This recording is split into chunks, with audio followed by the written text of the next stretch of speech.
The Toyota Crown is more than just a car. It's a symbol of Japanese pursuit of perfection, technological evolution, and refined style that journeyed from a purely Japanese sedan to a global flagship. Its story begins in the mid-20th century, when Japan was just starting to rebuild after the war and taking its first confident steps toward independent automobile manufacturing.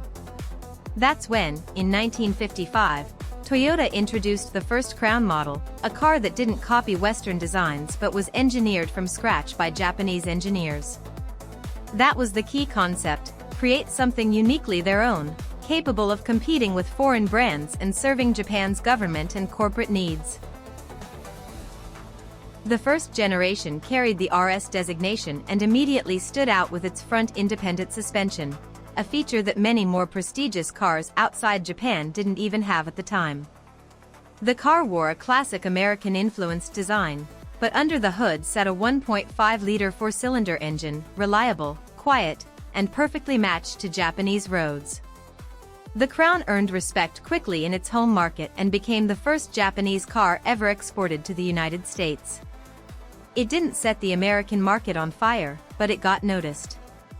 And that was the point: it was a critical first step toward global recognition. With each new generation, the Crown evolved not just in design, but in technology. The second generation introduced an automatic transmission built by Toyota, a groundbreaking innovation for Japan's auto industry at the time. By the 1960s, the Crown had become a symbol of status, used by government officials, business elites, and even members of the imperial family. The third generation came with six-cylinder engines, firmly pushing the Crown into the premium car segment. It combined a refined, formal design, a smooth ride, and maximum comfort, the three pillars that defined the philosophy of this model.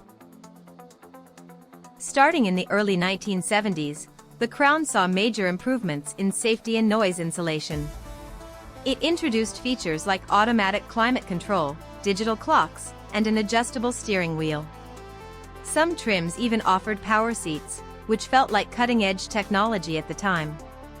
By the sixth and seventh generations, the Crown had firmly established itself as a car for wealthy Japanese buyers. Outside of Japan, it was mostly seen in parts of Asia and the Middle East, primarily in government and official use. Still, the Crown continued to innovate. By the eighth generation, it featured a computerized suspension system that could automatically adapt to road conditions. The most significant changes came in the late 1990s and early 2000s. The 11th generation marked a shift toward a more expressive, European-inspired design. Engineers updated the platform, improved sound insulation, and introduced advanced features like adaptive cruise control and lane-keeping assist. Around this time, the Crown began to be seen not just as a chauffeur-driven car, but as a personal premium vehicle. The model's evolution also included the introduction of hybrid versions, first appearing in the 13th generation. The hybrid powertrain delivered strong fuel efficiency without sacrificing performance or comfort. Every generation of the Crown reflects its era.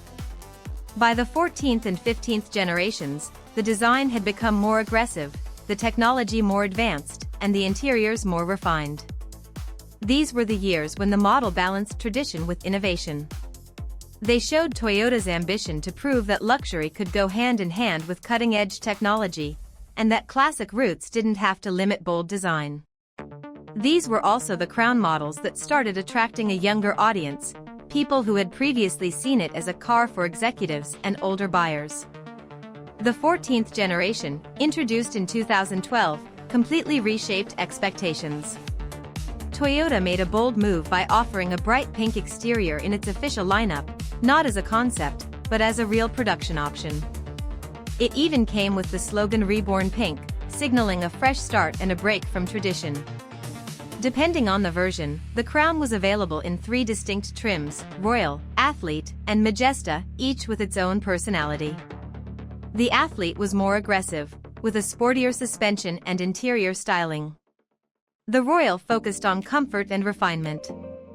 The Majesta was ultra-luxury, aimed at those who preferred to be driven rather than drive. Technologically, The 14th generation Crown was one of the most advanced cars in Japan at the time. Even the base model offered features like a pre-collision system with radar, adaptive cruise control, automatic high beams, and blind spot monitoring. It also included digital instrument clusters, touchscreen displays, voice recognition, and other features that many owners only fully discovered years after buying the car.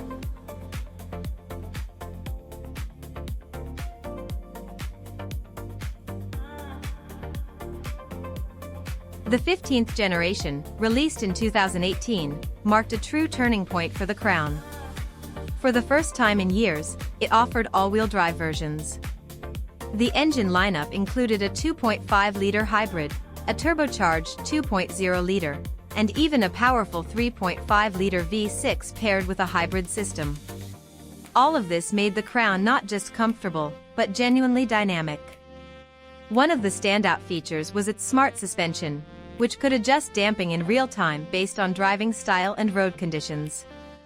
Toyota also introduced an unusual feature called Driving Report, which evaluates your driving at the end of each trip, offers feedback, and compares your style to other Crown drivers. Some owners took it seriously, treating it like a game and trying to achieve the highest score. Together, the 14th and 15th generations showed how the Crown could evolve, blending tradition with bold innovation. They proved that a premium car could adapt to a new generation of drivers without losing its roots, while still carrying the refined character and respect for tradition that defined the model since its debut in 1955.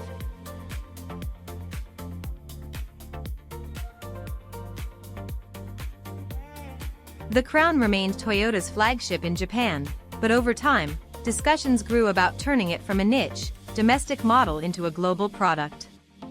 Then came 2022. Toyota introduced the 16th generation Crown, a complete reimagining of the model. It was no longer just a sedan. The Crown became an entire lineup, including a crossover, a liftback, and even a wagon. For such a traditionally conservative and respected nameplate, this was a bold move. With a design inspired by premium brands, the modern TNGA platform, advanced hybrid systems, and available all-wheel drive, the new Crown was clearly built not just for Japan, but for the global market. In some countries, it's even sold alongside Lexus models. Still, the Crown maintains its own identity, balancing respect for tradition with a willingness to innovate. Some will say the Crown isn't what it used to be, but that comes down to perspective. Toyota continues to move forward on its own path, regardless of criticism. That's part of what makes the Crown story so unique and so interesting to follow. It's entirely possible that in the future, people will look back and say this generation was the turning point, the moment that led to something truly remarkable. After all, it's often bold experimentation that paves the way for innovation. When developing the Crown, Toyota was never afraid to experiment. Many unique technologies were first tested on the Crown, including advanced steering systems, active noise cancellation, dynamic body control, and even a head-up display projected onto the windshield, long before it became common in Europe. The Crown has always served as a testing ground for innovations that later made their way into mainstream Toyota and Lexus models. It's hard to overstate the importance of the Toyota Crown in automotive history. For decades, it remained at the top of the Japanese market with little direct competition at home. It's respected, admired, and continues to evolve with the times.